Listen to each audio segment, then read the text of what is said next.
2026 বিশ্বকাপে আর্জেন্টিনা ও ব্রাজিল বাদে কোন দলগুলো কোয়ালিফাই করতে যাচ্ছে?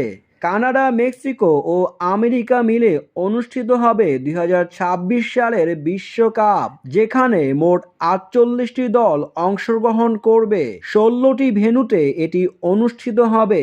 2026 সালের বিশ্বকাপের বাছাই পর্বের জন্য ইতিমধ্যেই দলগুলো খেলে ফেলেছে 12টি করে ম্যাচ, যেখানে প্রত্যেক ম্যাচই পরিবর্তন এনেছে একের পর এক খেলোয়াড়কে।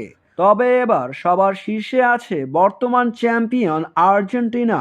12 ম্যাচে 8 জয়, 1 ড্র এবং 3 হার নিয়ে 25 পয়েন্ট নিয়ে সবার উপরে আছে আর্জেন্টিনা।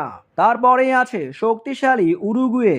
12 ম্যাচে 5 জয়, 5 ড্র এবং 2 হার নিয়ে 20 পয়েন্ট নিয়ে তারাও বিশ্বকাপের টিকিট কাটতে ব্যস্ত। 3 নম্বরে আছে ইকুয়েডর। 12 ম্যাচে 6 জয়, 4 ড্র এবং 2 হার নিয়ে 19 পয়েন্ট নিয়ে তারাও তালিকায় আছে। 4 নম্বরে আছে কলম্বিয়া। 12 ম্যাচে 5 জয়, 4 ড্র এবং 3 হার নিয়ে তাদেরও 19 পয়েন্ট। 5 নম্বরে আছে 5 বারের বিশ্ব চ্যাম্পিয়ন্স ব্রাজিল দল।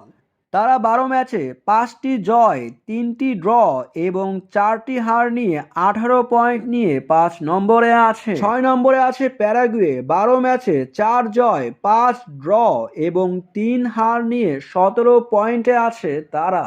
বিশ্বকাপের বাছাই পর্বের দৌড়ে কনমেবল অঞ্চল থেকে এই 6টি দল সবার আগে আছে এগিয়ে।